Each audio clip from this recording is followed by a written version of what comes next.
Hello, hello, hello. Oh, jeez. I want to do that. Okay, there we go. All right. Whew. Maybe some folks told me tonight. I don't know. Didn't say anybody was on. Anyway, how y'all doing tonight? I'm back. I tried to do it this morning, but so much stuff going on. My son's graduating. Congratulations, man. Adulthood. Phew, he's graduating from high school. Pretty darn cool. Um, Zero was me at one time. Anyway, um, I don't think I have any more lights in here. Well, I could turn on this one. Hold on real quick, guys. Let me turn on this light. Maybe that'll give me a little more. A little more. There we go. Yeah, it's a little brighter, ain't it? Oh, man. So, I guess I'm part of the crew now.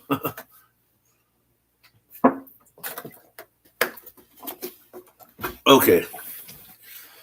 So, went to go and went to go and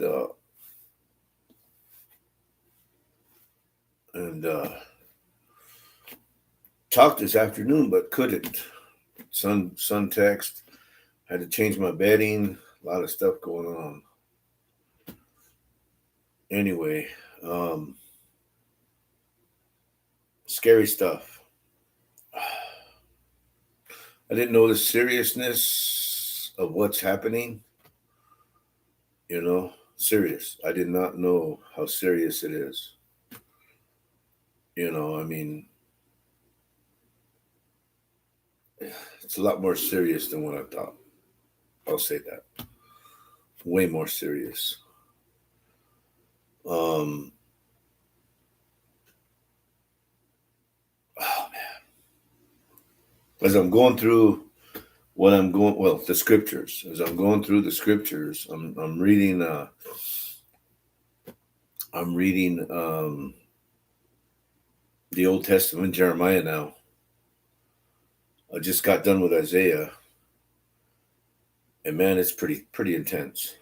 I mean, not something happened today though. I was talking to my friend, and I was sharing with him the calling God has put on my life to bring people back to God. And he told me right now. He just texted me and said, that thing you were saying about how God called you to bring people back to Him. He said, well, guess what? I'm back with God now. I'm starting to pray again. I'm starting to believe again. I was like, what? All right, man. And see, that's a funny thing. We never talked about God. I mean, we did, but we didn't. I'm crafty that way. Kind of tricky that way a little bit. Because what I tell people is, he said guile. I know that's what Paul said one time. I caught you with guile. But I tell them, I say, okay, well, I heard somebody say one time, and then I'll quote a scripture. And I like I said, it's so serious that I never took it to the seriousness of what it really is, because I look at my life now. Don't get me wrong. I think I've been sharing with you guys what I've been going through, you know, and I'm really looking at it. I'm really, really looking at it, and my problems are probably that big. They are. Don't get me wrong now, please. I'm not trying to quell them. I'm not trying to make them into nothing. I'm not, you know. Like I said, separated from my family, way out here in the middle of nowhere, sleeping in a room that I can't stand because it looks like a dang jail cell, but high tech or fancy. Alone, I used to have a wife right next to me. I used to hear kids running around, and it's funny because I gotta have the TV on at night when I sleep because I'm used to that noise. After that many years of noise, you're used to it, and anytime it's quiet, I wake up. Opposite with other people, they gotta have it quiet. Me, I gotta have noise.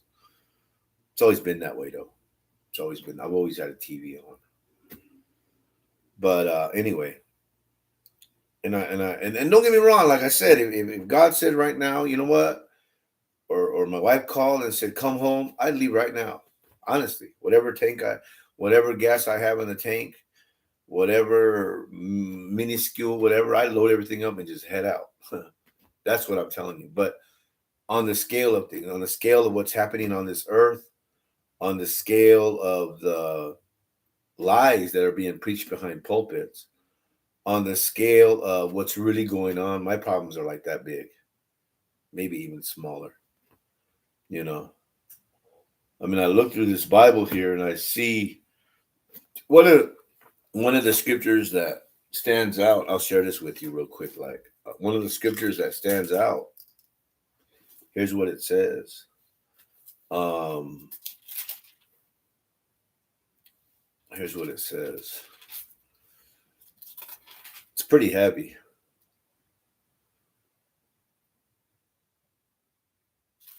I gotta find it. Give me a second here. I'll quote it to you. You guys know I know what I'm talking about by God's grace. But it says, as a wife treacherously departs from her husband, so have you dealt treacherously with me, Israel. You know. And um anyway, I'm reading that. And it's like, yeah, you know, going through that, seeing that. But man, what really is going on this world? You know, and like I said, I could be like an ostrich and stick my head in the ground and ignore everything. I could go numb myself up with alcohol, find another broad, bring her here. I got a room, right? I mean, I'm just sharing with you. Please don't think, like, oh damn, Charles is no, I'm not, I'm just sharing with you my heart. You know what I'm saying? I ain't gonna cut no corners. I ain't gonna sit there and tell you that I'm praying and there's angels over my bed and man, I feel like walking on water and walking through walls. That's not what I'm gonna tell you. I'm gonna tell you what I'm going through. Okay. But I don't know where I got that accent from. But um the the scale of things, the scale of things basically, oh, I must knock this off. Let's see. Uh-oh. Something happened here. Oh, dang. Oh man. I did something to my thing here. Uh oh, wait a minute. What the heck? What did I do here? Oh man, I did. Oh, there it is. Sorry, guys, on YouTube. I'm sorry too on Facebook. I hit a button and it shrank down. I didn't see myself no more. Not that I want to watch myself, but you're there, so why not? Anyway.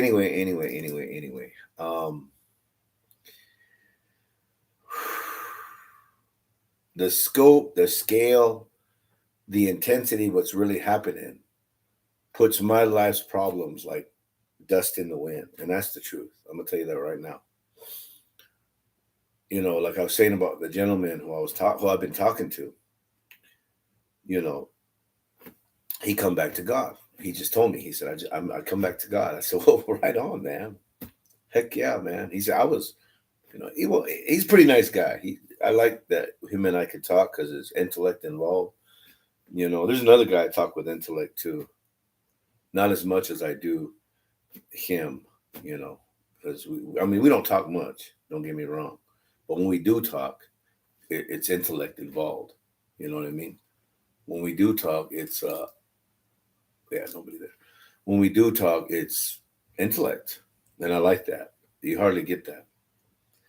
Not that people are stupid or not that people are dumb, but it's just hardly anybody wants to go that far in things.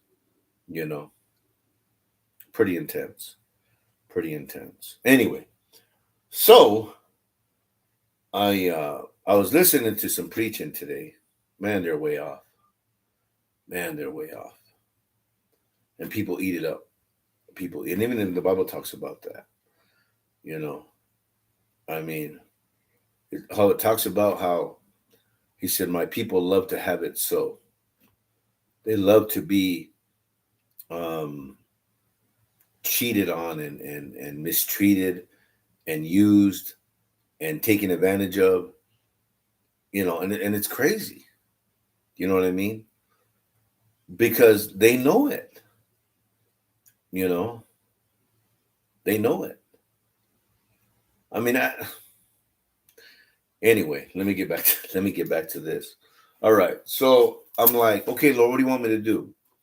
You want me to finish? You want me to read Mark? Because we read Luke, right? We read Matthew and we read John. But he said, no, tell him about Gideon. All right. So I'm going to tell you guys about Gideon, and that's found in the book of Judges.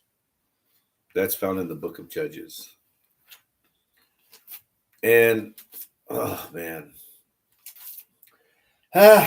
This is hard. This is hard. I'm going to tell you right now.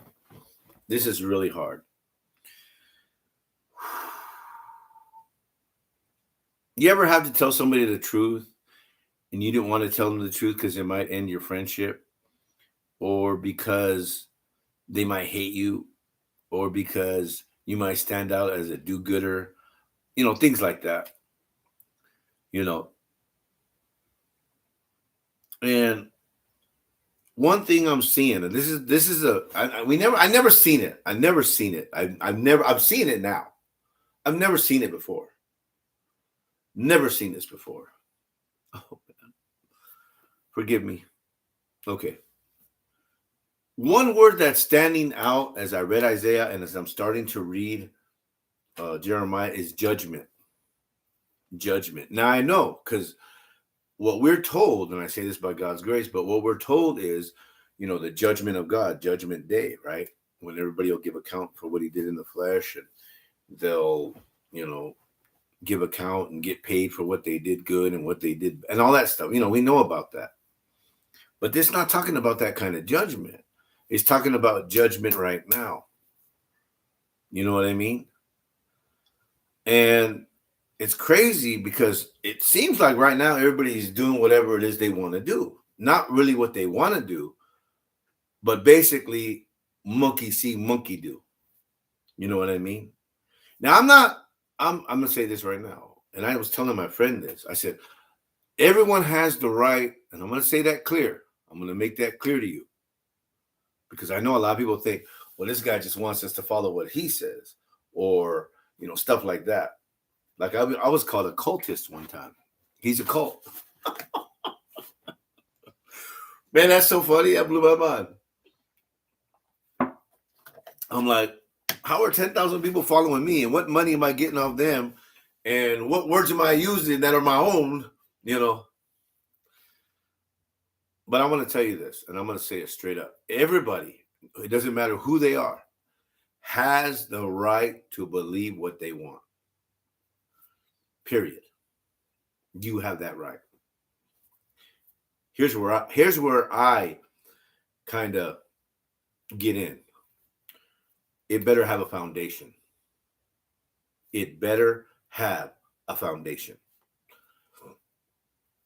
Because anything that's worth anything is going to be scrutinized. And if it can't stand up to the scrutiny, it's nothing, no matter how much you believe in it.